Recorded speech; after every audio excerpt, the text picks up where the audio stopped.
Welcome to the Deep Dive. This is where we take the sources you send us, dig into them, and pull out the key insights. Basically, a fast track to getting up to speed. Yeah, getting you informed quickly. Exactly. And today, wow, we're diving into something really fascinating thanks to the stuff you sent. The current limits of AI. Specifically, how it understands things, how it reasons, and maybe where it's headed. Right, because your sources touch on some really core issues, things like AI's uh, error blindness. That's a great term. It is, isn't it?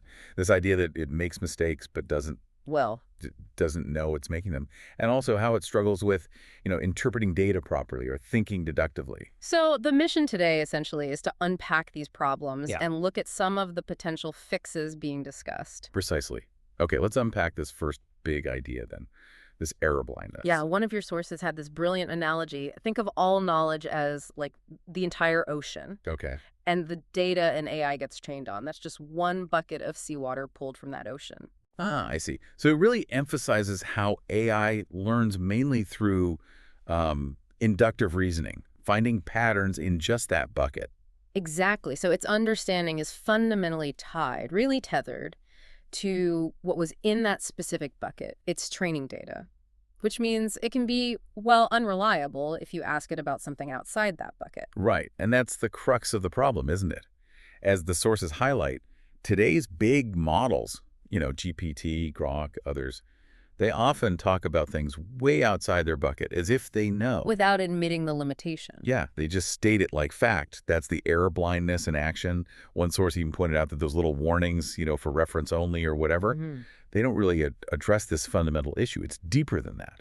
And connecting this to the bigger picture, that whole error blind thing in LLMs, it's actually quite a big deal. Yeah. Because they're designed to generate answers, like for almost anything, right? So they naturally end up talking about stuff they weren't really trained on. And that leads to mistakes. Huge risk of generalization errors, yeah. Taking a pattern from its bucket and applying it somewhere completely different where it just doesn't fit. Okay, so what about solutions? Are there ways around this? The sources must talk about that. They do. The suggestion is that AI needs sort of built-in guardrails, ways to actually define the edges of what it knows. So it could tell you. Imagine that, yeah. An AI that could clearly say, hold on, that question, that's outside the data I learned from. That would be different. One source specifically mentioned this, contrasting the vague reference-only warnings with something much clearer, Like, this is outside my data range, explicitly. which really brings up trust, doesn't it? Yeah. How reliable is this stuff? Absolutely critical. If we're going to use AI for important things, and we are, We definitely are. then knowing when it's basically guessing, operating outside its reliable knowledge zone, that's crucial. Right now, it's kind of on the user to figure it out from these, well, vague warnings. Yeah, exactly. So why should you, listening, care about this? Well, because AI is showing up everywhere, right? Customer service, maybe even helping doctors. All sorts of areas. Understanding its basic limits, like this error blindness, is just super important for judging its reliability, making smart choices about how and when you trust it. Okay, let's shift gears. Another key idea from your sources, data interpretation, and this problem of sticking to just one meaning. Right. This starts with a really fundamental point. Mhm. Data itself, like raw numbers or pixels, it doesn't actually mean anything on its own. Okay. It's us, humans, who give it meaning through conventions, through agreements, like how these letters form words that we both understand. The shared understanding. Exactly. And AI learns based on that assigned meaning. It finds patterns in the data after we've labeled it or given it meaning. Okay, that makes sense. Yeah. And the sources say the main way this happens now is single labeling, like one main meaning per data point. That's the dominant method, yeah. Right. Train the AI with one specific meaning for each sample. Now, your sources do mention multimodal AI. Right, the kind that handles images and text together. Exactly. Which is definitely richer than just text alone. It gets more context. But even then, it's often still working with a primary single label within each type of data. It doesn't quite grasp, multiple layers of meaning packed into one thing. So giving one piece of data multiple meanings during training. That's rare. According to one source, surprisingly rare. Almost like it doesn't happen in practice for these big models. Huh. So the takeaway is that current AI kind of struggles with how complex real-world stuff is, because it's mostly trained on these single clear-cut meanings. Pretty much. And if you think about how we understand things, we're constantly juggling multiple layers of meaning, ambiguity, context. All the time. So while multimodal is a step, This idea of hierarchical learning, assigning multiple levels of meaning to the same piece of data, that's what seems to be missing in a lot of current LLMs. Okay, here's where it gets really interesting. This concept the sources bring up. Hierarchical labeling. Yeah, the example was great. Like labeling something first as animal, then more specifically mammal, and then finally cat. Right, moving from general to specific. It feels like how humans reason sometimes, doesn't it? Deductively. Yeah. You mentioned the medical diagnosis example earlier. Uh-huh. Going from maybe disease generally, then narrowing it down to a class of diseases, then a specific disease. That shows the potential power, right? Yeah.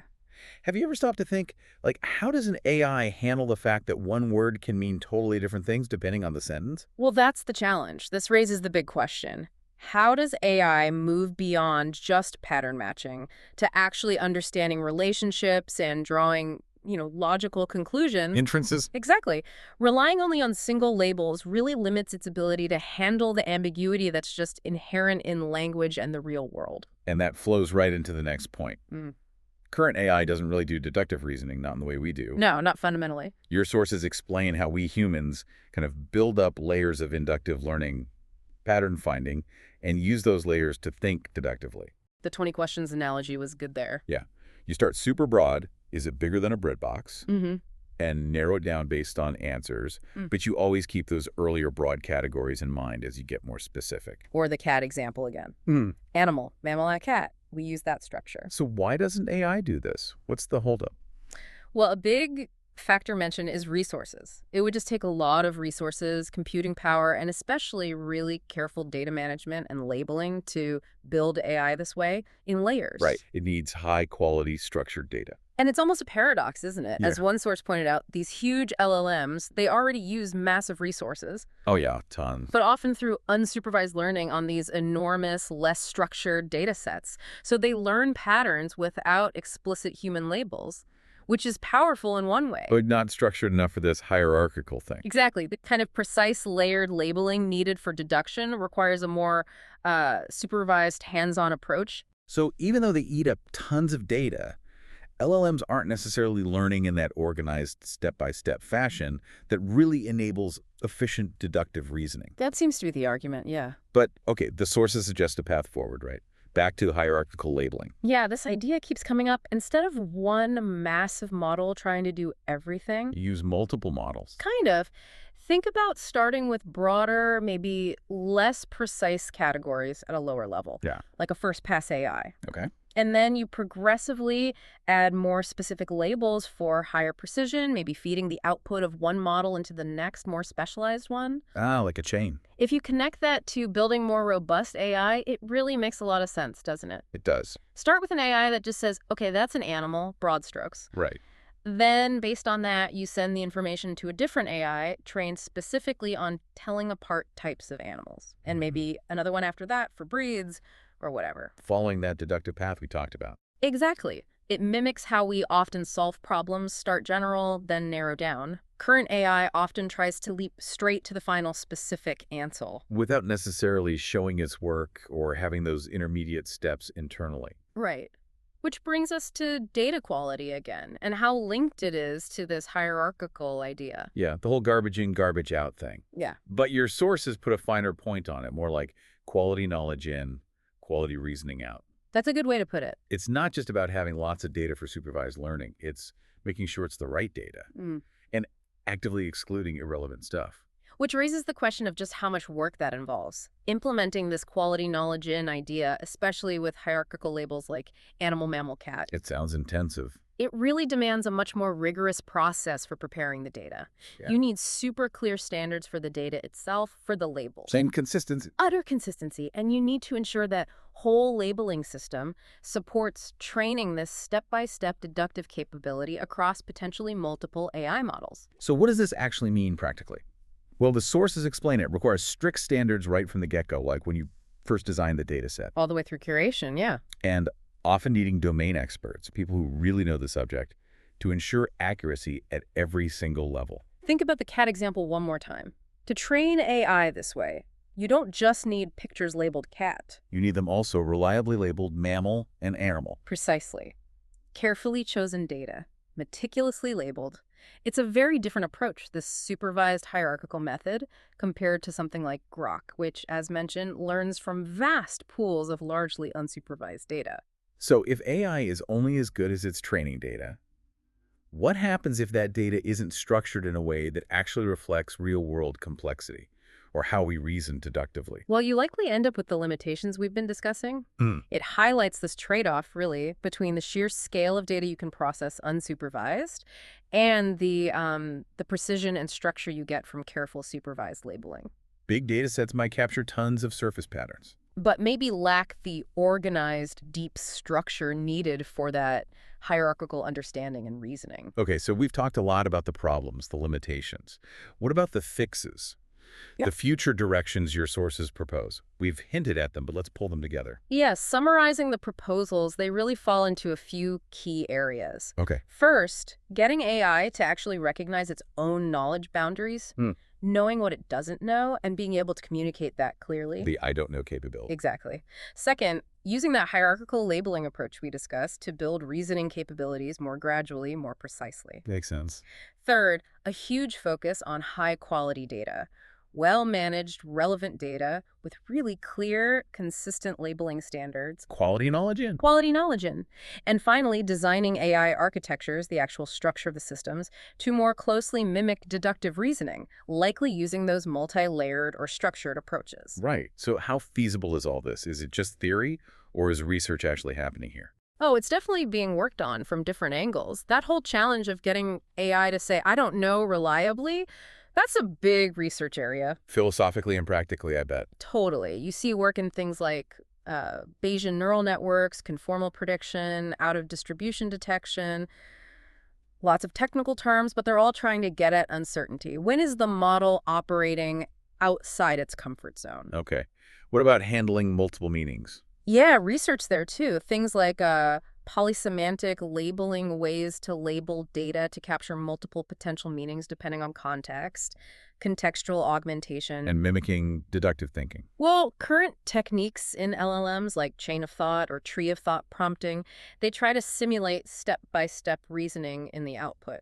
But it's not inherent in the structure. Not necessarily baked into the core architecture in the way these hierarchical proposals suggest, but the idea of layered AI systems, maybe a general model handing off a task to a more specialized one, that's a very active research direction. And a lot of researchers explicitly look to the human brain, how our own neural hierarchy is structured. That's often the inspiration. So yeah, these aren't just pie-in-the-sky ideas. They could represent the next major leaps in AI capability, which, for you listening, could really change how you end up using technology down the road. For sure. These advancements could lead to AI that's not just maybe more accurate, but fundamentally more trustworthy. Because it understands its own limits better? Exactly. And can reason in a way that's more nuanced and maybe more recognizably logical, more human-like in its process. Okay, so let's wrap up this deep dive. The key takeaways from your sources seem pretty clear. Okay. Current AI. It leans heavily on inductive reasoning, finding patterns in its data bucket. Which leads to real limitations, like that error blindness, trouble with complex meanings, and a lack of true deductive reasoning. But promising paths forward exist. Hierarchical labeling, multi-layered AI architectures. These ideas aim to improve AI by mirroring human cognitive processes more closely. Getting that structure, that gradual building of understanding. And understanding these underlying principles, how AI learns, where it struggles, it's just becoming more and more vital for anyone using or relying on AI. Yeah, being able to discern between an AI that's just confidently generating text versus one that actually understands the boundaries of its knowledge, that's going to be key. Definitely. So finally, here's a thought for you to take away and maybe mull over. Imagine an AI that could genuinely grasp the limits of what it knows. An AI that could reason deductively, step by step. How would that actually change its role in our world? Right. How would it change the trust we place in it? What new possibilities or maybe even new challenges would emerge from an AI that's more, self-aware about its own knowledge and capable of deduction? Something to think about. Thanks for joining us on this deep dive.